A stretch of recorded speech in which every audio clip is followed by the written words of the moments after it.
একটা গল্প পড়েছিলাম, যে গল্পটি আমার চোখে পানি এনে দিয়েছে। কথাগুলো ঠিক এমন ভাবে লেখা ছিল। লাল শাড়ি পরে মেয়ে বাবার বাড়িতে শেষ বিদায়ের সময় বাবাকে বলতেছিল, বাবা, বাড়ির দক্ষিণ পাশের ফুল গাছটি উঠিয়ে বাসার পিছনে লাগিয়ে দিও, ওখানে বড্ড বেমানান। তখন বাবা বলল, এ গাছ উঠিয়ে যদি ওখানে রোপণ করি তাহলে তো গাছটা আর বাঁচবে না। মেয়েটি করুণ সুরে বলল, বাবা, সত্যিই কি গাছটা বাঁচবে না? বাবা আবারও বলল, হ্যাঁ রে মা, এক জায়গা থেকে অন্য জায়গায় গাছটা লাগালে মরে যাওয়ার সম্ভাবনা থাকে।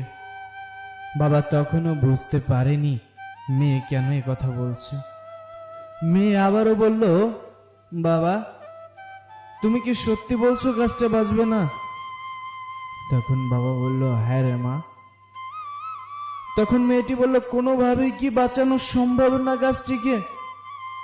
তখন বাবা করুণ সুরে বলল, হ্যাঁ, বাঁচানো যেতে পারে, যদি তাকে সঠিক পরিচর্যা করা হয়, যত্ন আর ভালোবাসা দিয়ে যদি সব সময় আগলে রাখা হয়।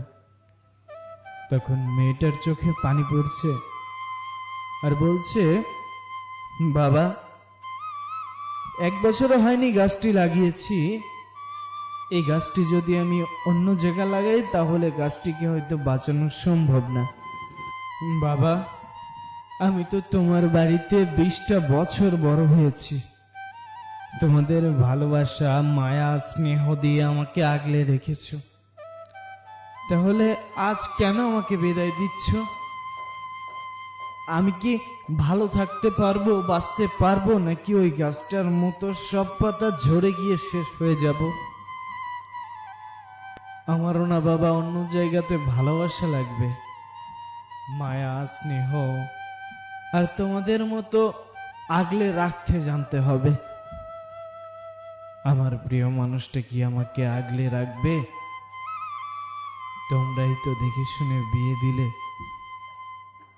যদি আমি ওই ভালোবাসাটুকু না পাই, তাহলে বাবা তুমি কি বলতে পারো যে ওই গাছের মতো আমারও শিকড় ছিঁড়ে পাতা ঝরে আমি শেষ হয়ে যাব ভিতর থেকে?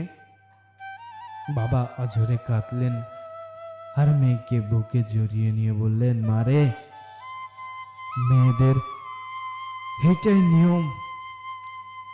দেখবি একটা সময় এই বাবা মার কাছেও আসতে মন চাইবে না সংসার ছেড়ে। মেয়েরা মানিয়ে নিতে শিখে যায়, অন্যের সংসারকে নিজের মতো করে সাজিয়ে নেয়, আপন করে নেয়। এই সংসারে তোর বাবা মা ছিল, সে সংসারেও তোর শ্বশুর শাশুড়িকে কখনো বাবা মায়ের নিচে দেখিস না, তাদের মধ্যেই আমাদের খুঁজে নিস, দেখবি তোর সংসারটাও সুখের হবে। বাবা কাঁদতে কাঁদতে মেয়েকে বিদায় দিলেন।